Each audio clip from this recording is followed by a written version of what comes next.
Hello and welcome to another edition of Another Book Review. This week I'm reviewing Little Eve by Catriona Ward. I'll talk very briefly about the author, go into a spoiler-free overview of the plot, talk about what I liked about it, what I didn't like about it, who I would recommend the book to, and finish off with what I'll be reading for next time. Catriona Ward, I believe it's Catriona, is an English-American author who has been nominated and has won several awards, mostly for her horror work. One of her books also has won the British Fantasy Award, so she's won quite a few awards for novels and her short stories. This, I believe, is her second novel, and Little Eve is about really a cult who lives off the coast of Scotland in between the First World War, so roughly 1917. The book is mostly set between 1917, I'd say 1921 is where most of it takes place. It does jump back and forth in time a little bit, mostly between two characters who are members of this cult.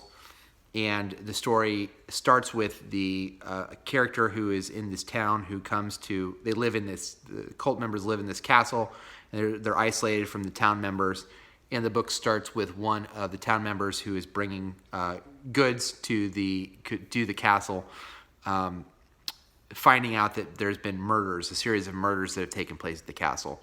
And the whole book is really a flashback from that opening scene of who and why these individuals were murdered. And so that's really bare bones what the book is about. It's really more of, I would say, a whodunit than a whodunit, though there are elements of both of those things. But the book is very creepy. The members of this cult are very, very creepy, and there's an eerie feel to the whole book. She has a really nice way of bouncing between two characters and really telling their stories in first person, but you really get a sense of how eerie and creepy the lives of these characters are, and how and why they're isolated from the rest of the town. So I thought that was really well done. The first chapter really sets the mood for the rest of the book very strongly, and I enjoyed that. It's a pretty quick read. It's only about 265 pages, so it's not too long. It doesn't really have a lot of spots where it gets dragged down. The cons, I guess, were there are a couple characters I thought were relatively indistinguishable from each other. And I do think that the first third of the book moves a little bit faster than the rest of the book. There are some twists and turns in the book, so I like that aspect of not kind of knowing what was happening, and I think that she does a good job of using these first-person devices to switch the story up. And it reminded me a little bit of the book that it reminded me of the most of, and it's not surprising to me that this one, the Shirley Jackson Award, was the We Have Always Lived in the Castle. There's definitely a feeling of that book, and if you like that book, I imagine you'll like this book as well.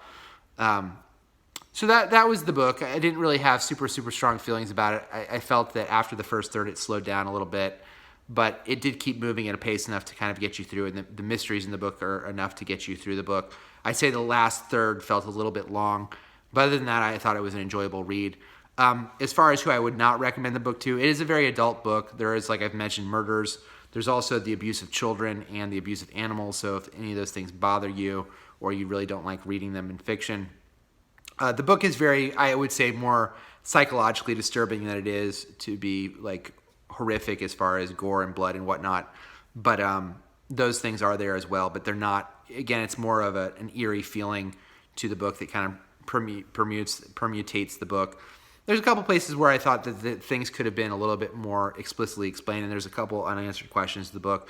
But I understand why the book wanted the awards that it did, and I think if you're looking for something like We Have Always Lived in the Castle, you're going to like this book. If you can get over those things I talked about before, as far as if it kind of bothers you to read about. I'm trying to make sure I got all the things that I think. Yeah, so if you don't like children in peril or abuse of children or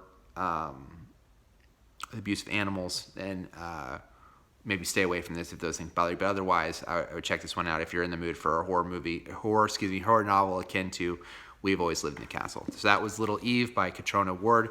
Next time I'm going to be reading The Fight to Save the Town. Until next time, if you like the video, please hit the like button. If you haven't subscribed, please do. And until next time, I'll have my Twitter link below, and also leave the link to the review of We've Always Lived in the Castle. If this is a book that you did like and wanted something of a similar vein, I'll leave the link below for you to check that out. Until next time, bye.